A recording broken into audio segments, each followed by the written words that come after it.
Ya, Bismillahirrahmanirrahim. Terima kasih untuk waktu yang diberikan, Prof. Mohon maaf mengganggu. oke. Oke, ini pertama saya sampaikan salam terlebih dahulu ya, Prof ya. Kemarin kan saya Oke, go interview, ahead, go ahead. ya, Go ahead, go ahead. ya, Go ahead. ada salam dari uh, Pak Ali Syaukah kemarin untuk Bapak sahabat saya, begitu beliau bilang. Oke. Apa? Atlet? Prof. Ali Syaukah. Oh, Pak Ali dari Ya, Bali. Oke. iya. Jadi kata beliau, sampaikan salam saya ke sahabat saya, Prof. Fuad ya, begitu. Jadi dia menekankan itu. Baik, saya sampaikan.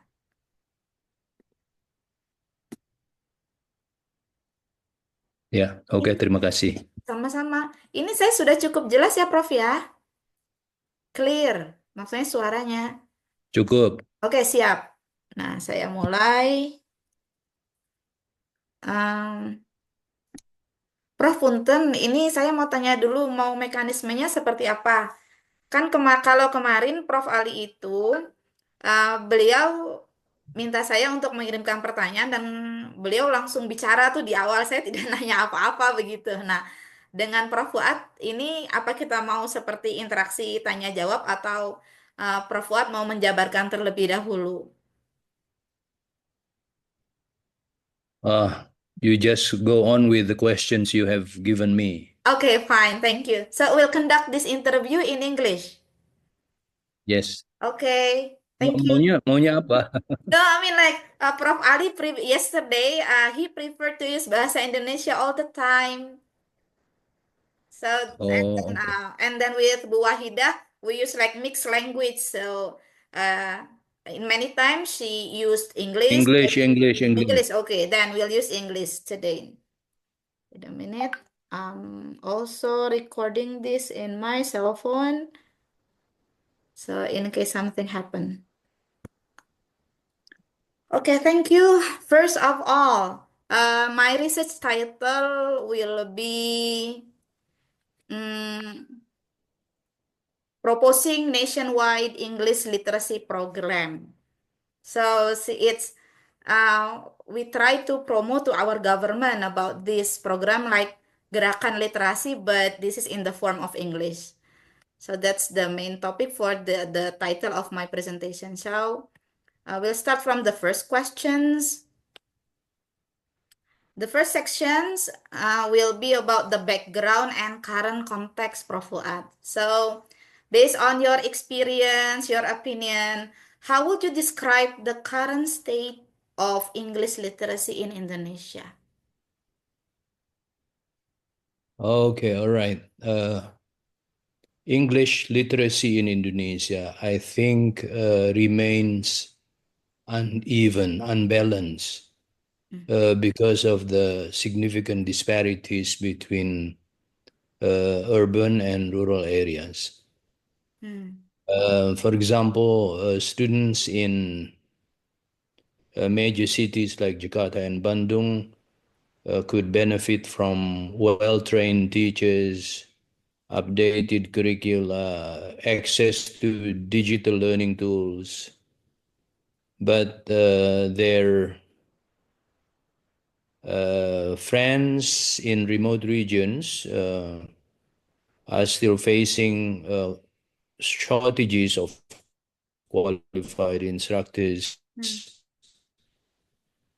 and also outdated teaching methods, uh, focusing more on, I would say, grammar drills rather than communicative skills. Hmm. Still, yeah. And as you probably also know that the national assessments Hmm. reveal generally low proficiency levels, with many students unable to achieve basic conversational competence despite years of study. Hmm. So, although right now the um, proliferation of digital media such as social platforms streaming services, and also online games. For some of our students, they are very helpful. Mm, And I think those digital media have increased informal exposure to English, mm, but still, this unstructured input rarely translates into academic or professional proficiency. So, as a result, a large portion of Indonesian high school graduates mm, still struggle with practical English usage in real world context. mm, So, this is limiting their employability in multinational industries, and also especially when we are talking about the country's global competitiveness. mm. So I think without systemic reforms to System. bridge the urban and rural divide and modernize pedagogical approaches, these gaps will persist. Mm, I think mm, it will enhance and exacerbating socioeconomic inequalities. That's the overall picture about the current status, current level of proficiencies of our, especially high school students in terms of English. in terms of English. In your view, do you see any like alignment between the goal of the curriculum, English curriculum, with actually the actual needs of English proficiency in the real world? Uh, I think so. If you are talking about the alignment between the curriculum on the one hand and the teaching practices at schools, we can see that I think from my own observation, many of our teachers are still relying so much on textbook and relying on the end of the teaching activity Mm-mm. to achieve and to cover what is supposed to be covered without uh, paying attention sufficiently to improving what we call proficiency in the language. Mm. So I think in this respect, we need to take a look at the questions of why behind those Phenomena. non alignment of Mm-mm. what is expected in the curriculum on the one hand Mm-mm. and the teaching practice on the other hand. And of course, it would also be influenced by the capacity of the teachers Sure. themselves. Mm.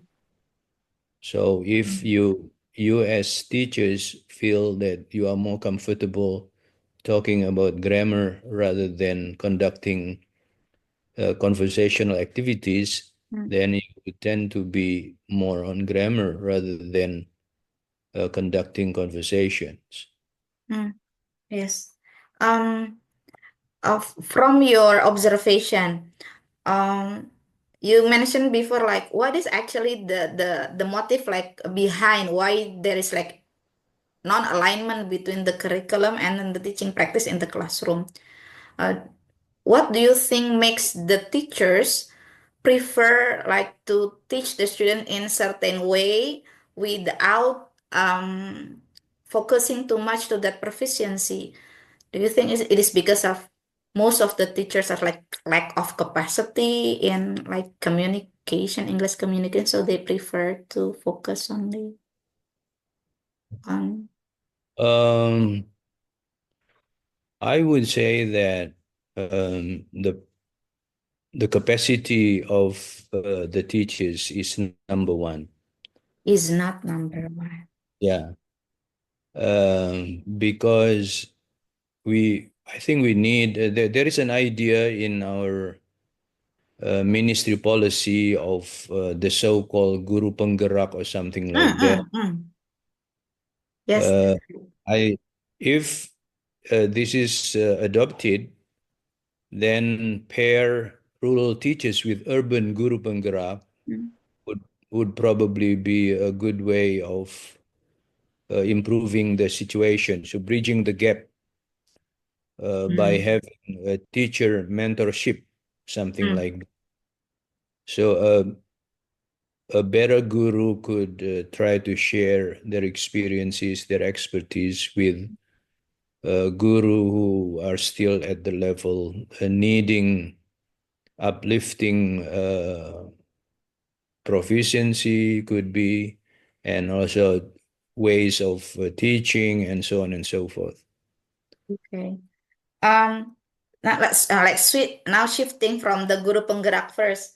Now let's move to the what is it, the capacity of the school of teacher training, like the FKIP, something like that, that produce the English teachers. From your observation, knowing that the capacity of the English teachers, like a lot of them, like maybe not in good capacity of teaching. So what do you think about the quality of the school of teacher training themselves so far in Indonesia? Do you think they already prepared teachers properly? Okay, teacher education is, of course, one of the very important Mm, keys in improving the teaching of English as a whole. mm, At the moment, I think the policy in the government is still balancing between local needs, local aspiration, but so much at many points in these efforts to balance the gap, uh, we have to take some kind of breakthrough, which mm, might not be very good as the results of it. For example, mm, a kabupaten forces to establish a teacher training institute mm, without having supporting uh, professional teacher educators, mm, and also the supporting um, facilities, mm, but because they think that they uh, have the right to have sekolah pendidikan guru, then they forced to have a university level education without taking into consideration that sekolah pendidikan guru would need good teacher educators, and also there are facilities required to support the teaching learning activities. So my point here is that by having so many STKIPs in mm, different places, mm. then we would create also additional gaps to quality of teacher education as a whole. Ah, But again, we have Indonesia is uh, so large that we need to provide the services to places where actually the capacities are not available. mm, mm. Prof, after I listened to your explanation before, I remember like some of our friends, like there is a word, I don't know how to say this one in English, but when we want to do something, lebih baik ada dulu, nanti baru memikirkan kualitasnya bagaimana.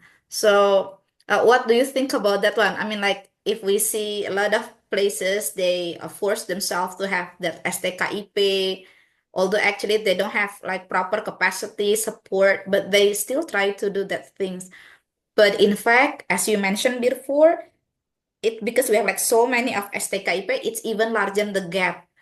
So how to say this one ya Prof? They try, yang penting ada dulu. Nah, nanti pelan-pelan improving the quality. But on the other side, the situation is like making the gap is very big. So what do you have any like suggestion for this situation? Okay, yeah, as I mentioned earlier, teacher training and continuous professional development must serve as the backbone of any successful nationwide English literacy program in Indonesia. So, if we know that there are some weaknesses in the teacher training programs, then we could probably try to make some rectification, some improvement in the continuous professional development of the teachers. Continuous professional development. Uh, so this could ensure that teachers of English are equipped to deliver high quality student-centered instruction. Hmm. So uh, we know, especially in the context of the importance of English, I think still we need to prioritize communicative teaching methodologies, for example, moving beyond traditional grammar translation approaches. Hmm. Why? Because we need to handle and to emphasize real world language Hmm. use through interactive techniques like task based learning, peer collaboration. So, continuous professional development must also include technology integration, workshop, training teachers to leverage tools such as language applications. I don't know whether this would be good also, like video conferencing for virtual exchanges. And now many people in our neighboring countries are focusing on AI-driven uh, English proficiency development assistance.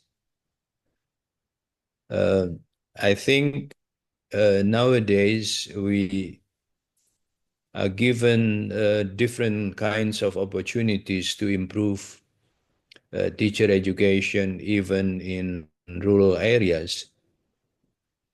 The only point is that whether we have teachers who are committed and also professionally capable of using different kinds of technologies which have already been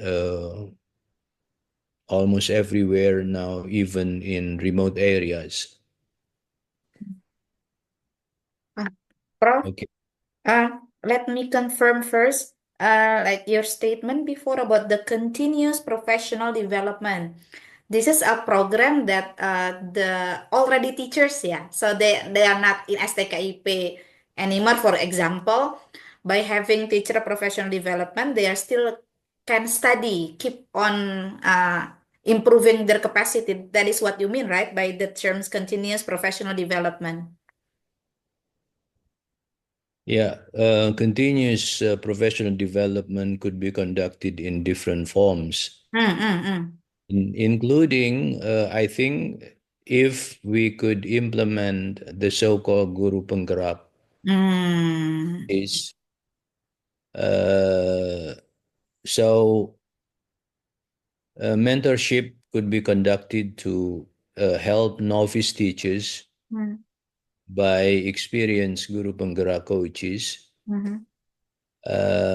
And ways of doing it could be online. Mhm. So you could conduct some kind of online professional learning communities, Hmm. which could further support collaboration. This Hmm. will allow teachers across regions Hmm. to share best practices Hmm. and also to troubleshoot challenges. Hmm. So, for So, example, from Guru Penggarak ya, Prof, I highlight this word. yeah, so then we could conduct some kind of ongoing CPD, ongoing continuous professional development. But of course, this will need to be backed up Hmm. by policy mandates and also And funding. okay, policy. It means the governments, yeah, should take the role also for this one. Yeah, why? Okay. Because without uh, backing from policy side and also without sufficient funding to Mhm. conduct it, even the most well-designed literacy program Mhm. will falter in practice, will be unsuccessful in practice. Hmm. So, yeah, yeah, yeah. Your statement is very in line with what uh, Pak Ali yesterday mentioned about the policy. Yeah, yeah, the support from the government is very necessary to conduct any kinds of education program. And then Prof, about the movement. So I think I have heard enough from the formal side and the policy. But I'm wondering about is it possible, Prof, to have like to start the movement like English literacy movement, not from the top down, but from bottom up. Is it possible?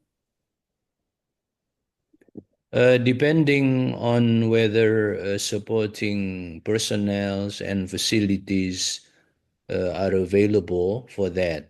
Hmm. Is if you only have semangat to do that without having capacities and also supporting facilities, then it would be unsuccessful in conducting it. But Hmm. again, I think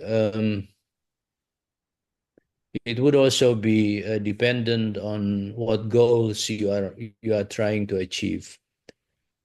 When you say that we could start from the bottom, Hmm.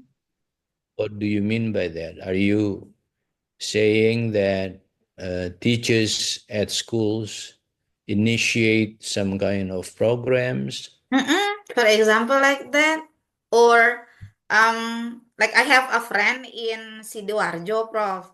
So right now she's an English teacher in a private school, but she has a small community, and then that community works like in socializing the culture of Sidoarjo, and then they open like a public library, but it's not located in certain places. So they move from one place to another place.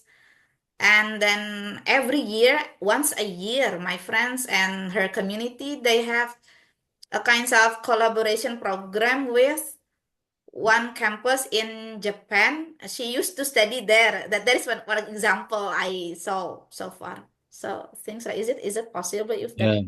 Yeah, yeah. Probably the idea has something to do with the literacy movement, like the Gerakan Literasi Nasional.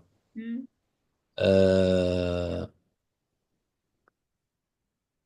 but uh, the impact on English literacy development remains limited. So Yeah. it is possible. It is possible for a teacher to have his or her own initiative Mm-mm. program, Mm-mm. developing a program. But of course, you have to make sure the focus of the activity, the goal of the activity. The goal of the activity. Yeah, for example, Gerakan Literasi Nasional has made some strides in promoting literacy, but its impact on English literacy development remains limited Mm-mm. due to its primary focus on Bahasa Indonesia. Indonesia. And the program successfully fosters reading habits Mm-mm. through school-based activities like 15 minutes of reading before In class, school, before class, that's right. community libraries. Mm. Its strategies for English literacy lack depth and systematic implementation. Maybe a teacher who has the initiative to develop a specific program like that could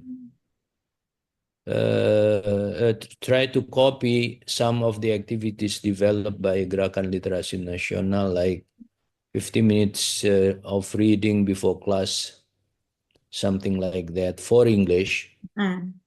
But of course, you have to be very specific in terms of what goals, the overall goal, and also the goal for each of the activity that you develop.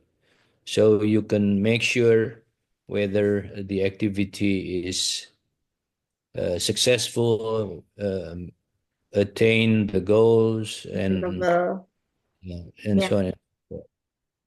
yeah, thank you. So again, yeah, we need if only have the semangat, but still like support. Yeah, that kind of movement already run for I think 2 or 3 years, Prof. Fuad, until now. Mhm. Mm-mm. And then, Yeah, as I mentioned earlier, if we take the overall picture at the national level, mm, the most pressing gaps in Indonesia's English literacy initiatives actually stem from some shortcomings that hinder meaningful language acquisition. First of all, and you also mentioned earlier, teacher competencies varies drastically, yeah, mm, particularly in rural areas because many good teachers want to stay in big cities rather than teaching in rural areas. In this case, the policy could actually help by saying if you are interested in teaching in the rural area, you get some financial compensation, it's blah, blah, like, blah, something like that. It could probably be attracting teachers to teach in the rural areas. Urban schools may have access to certified English teachers, but remote regions often rely on underqualified educators. You mentioned that asal gurunya ada dulu, something like that. So underqualified teachers would have very bad impact on the quality of English of our children, you know. mm-mm. Because in the learning process, especially the language, Language. undoing errors is more difficult Difficult. than teaching from the beginning. In other words, kesalahan guru mengajar itu susah diandunya. Karena gurunya juga salah bahasa Inggrisnya, salah terus sampai S3 begitu, ya. Uh, That's right. yeah, and I think right now we could also say that challenges could also be in terms of limited exposure to authentic English. But now I think exposure to authentic English could be gained even in those remote areas. Conversations with native speakers, contemporary media, functional workplace language, I think right now by using Technology, internet. digital technology, it could be handled well. Yeah. Hmm. Yeah. Um, about the program that you mentioned earlier, like promoting teachers, the qualified teachers, to teach in rural areas by like telling them there is like incentives for them when they go there. It reminds me with the program Guru Mengajar. Do you still remember, Prof. Fuad, Guru Mengajar when Pak Anies Baswedan still become the minister. Mhm. But right now, I think the program is already disappear ya. It's not running anymore. That program Guru Mengajar. Yeah, because now you have Curriculum Merdeka. Yeah. Which is representing some kind of a progressive step toward flexible, student-centered English education. But But its impact on literacy development remains inconsistent across mm, educational levels. mm, Uh, I think the existing curriculum Merdeka mm, emphasizes differentiated learning, mm, project-based activities. In terms of the teaching of English, when teachers create bilingual stories or analyzing English media, um, they could be considered as supporting communicative competence. mm, Yeah. mm, Uh, Thematic modules by integrating basic English vocabulary, but often lack systematic oral fluency components. mm. Maybe because the teachers do not have the feeling of what is Good. good or what is bad in terms of oral fluency components. Because when you say fluency, some teachers also believe yang penting bicara, yang penting ngomong. Mm, Tapi yang penting bicara, yang penting ngomong, kalau salah, yang nggak ngerti orang juga yang mendengarkannya, ya. mm, Yeah, yeah, that's right. Okay. And then let's move to another questions, the different focus. Mm, Still related to curriculum Merdeka. So, mm, we heard that currently there is a like a term, the approach of deep learning. So, do you see there will be a significant change when there is like curriculum Merdeka, but also there is like additional things called as deep learning? Do you think there will be like something different or from the concept or implementation even? Well, it depends on the policy maker, him or herself. Uh, you could see the two as compatible to one another, but you could also see one is with a different focus. Hmm. Uh, you should have asked this question to Professor Ali Saukan. I forgot about this one He is yesterday, one bro. of the developers The of the deep learning contents Mm, mm, development. yeah. To me, the most important thing is if by deep learning you actually want to try to make what is learned part of the learner's capacity, Mhm. then learner-centered teaching and learning activities should be conducted. Hmm. And of course, there are some consequences for that perspective. Hmm. You need to, when you have to focus on every individual learner Mhm. in the teaching learning process, you probably would or should have a class relatively small Hmm. so that each teacher could handle each individual learner sufficiently. Hmm. So again, when deep learning, meaning that every individual learner should not only adapt and adopt, Adapt. but also making the content of the learning process become part of his or her capacity, Mhm.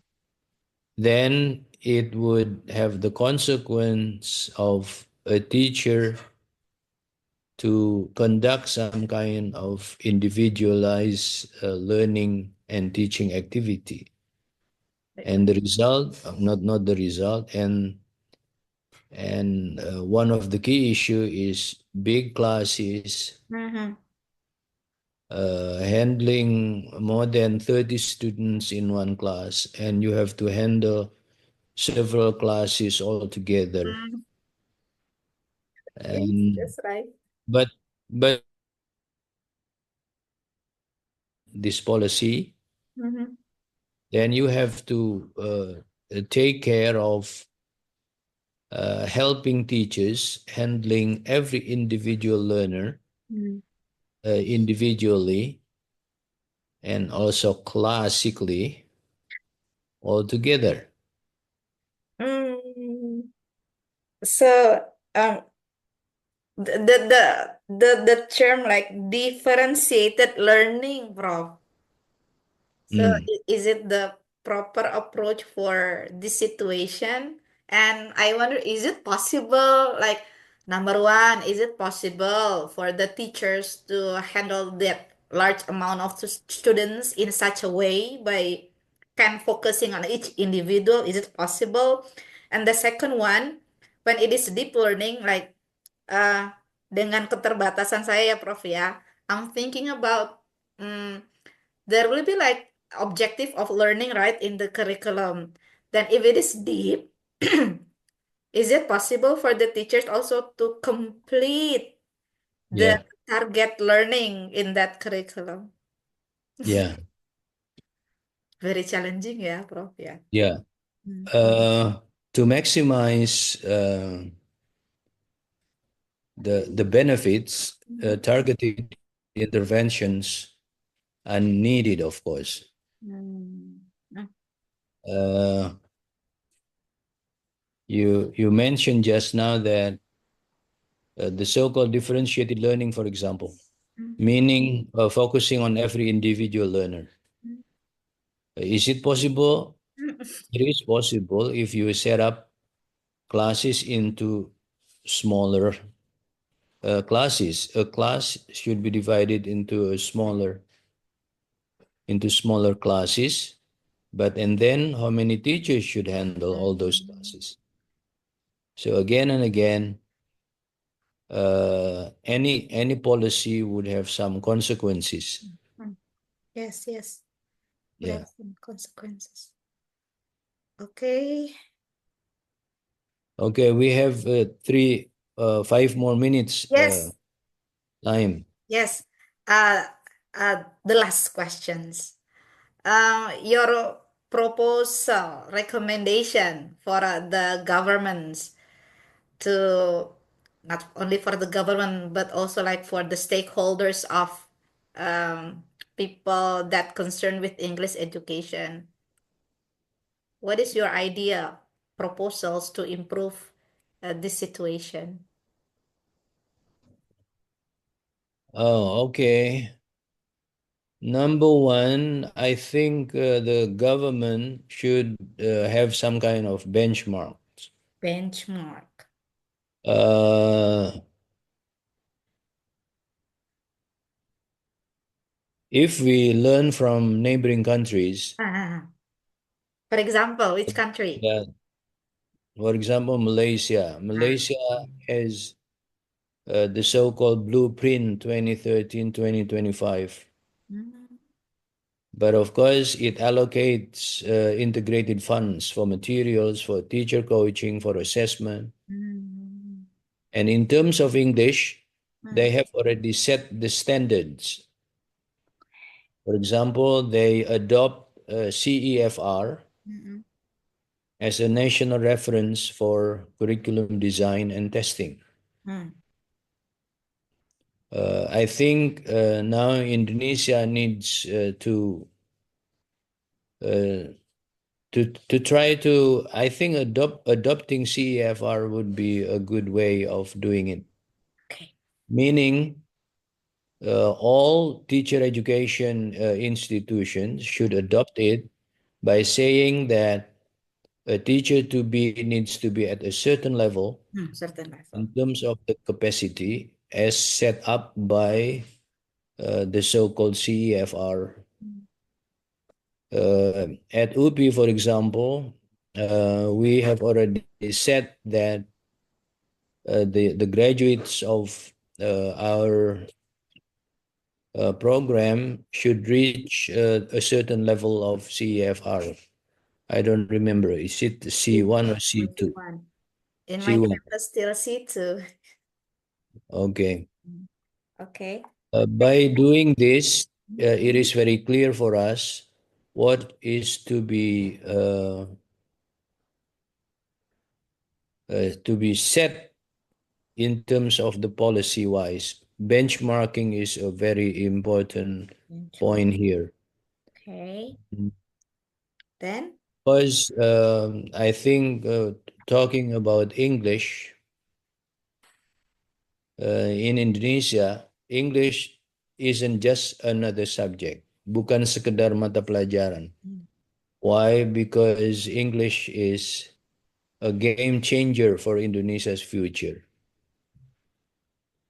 So policy-wise, we need to invest in it the right way with better teacher training, of with the better practical lessons, and also with available access to digital tools. So then we could transform our students in terms of their learning activities, Mhm. and also we could set what jobs that they can learn and how much English, how good English that they should achieve in the process of the learning activities. Hmm. Okay, Bu Sari, Thank you, that Prof. okay, all right, 852. okay, Thank you all so right, much for your time. okay. Assalamualaikum warahmatullahi wabarakatuh. It's already 9. Waalaikumsalam.